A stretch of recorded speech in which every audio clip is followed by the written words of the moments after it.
Breaking news చూస్తున్నాం. Nizamabad municipal superintendent పెద్ద ఎత్తున నగదుతో ఏసీబీ అధికారులకు దొరికిపోయారు. అవినీతి ఆరోపణలు రావడంతో నిజామాబాద్ మున్సిపల్ సూపరింటెండెంట్ దాసరి నరేందర్ నివాసంలో ఏసీబీ దాడులు నిర్వహించింది. ఈ దాడుల్లో భారీగా నగదు, ఆదాయానికి మించిన ఆస్తులు బయటపడ్డాయి. ఇంట్లో 2.93 కోట్ల నగదును స్వాధీనం చేసుకున్నారు. పలుచోట్ల దాచిపెట్టిన నోట్ల కట్లను బయటకు తీశారు. వాటిని లెక్కించేందుకు ప్రత్యేకంగా నోట్ల లెక్కింపు యంత్రాన్ని తీసుకువచ్చారు. అలాగే 1.10 కోట్ల బ్యాంక్ బ్యాలెన్స్ ను నరేందర్, అతని భార్య, అతని తల్లి ఖాతాల్లో ఉన్నట్లుగా ఏసీబీ అధికారులు గుర్తించారు. అదనంగా 51 తులాల బంగారం, 17 స్థిరాస్తుల విలువ 1.98 కోట్లు ఉంటుందని అంచనా వేశారు. బయటపడిన మొత్తం ఆస్తుల విలువ 6 కోట్లు ఉన్నా మొత్తం సోదాలు జరిగేసరికి 100 కోట్ల ఆస్తులు బయటపడతాయేమోనని అధికారులు అంచనా వేస్తున్నారు.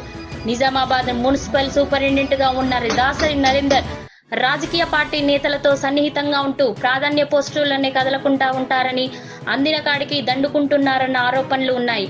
నిజామాబాద్ మున్సిపల్ పరిధిలో మున్సిపాలిటీకి రావాల్సిన ఆదాయానికి గండి కొట్టి ఆయన ఆదాయాన్ని పెంచుకున్నారని ఏసీబీకి అనేక ఫిర్యాదులు వచ్చాయి. తెలంగాణలో ఏసీబీ ఇటీవల కాలంలో పూర్తి స్థాయిలో యాక్టివ్గా మారింది.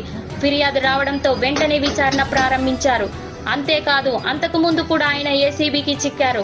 ఆ కేసుల విషయంలో సోదాల కోసం ఇంటికి వెళ్లారు. సోదాలు చేయడంతో ఆస్తుల గుట్టు బయటపడింది. మున్సిపల్ సూపరింటెండెంట్ గా దాసరి నరేందర్ జీతం లక్షలోపే ఉంటుందని, కానీ ఆయన ఆస్తులు మాత్రం 2 తరాలకు సరిపడా సంపాదించుకున్నారని భావిస్తున్నారు. అంత మొత్తం సంపాదించాలంటే పెద్ద ఎత్తున అవినీతికి పాల్పడడం తప్ప మరో మార్గం ద్వారా సాధ్యం కాదని గుర్తించి ఏసీబీ అధికారులు గుట్టు రట్టు చేశారు.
సరే.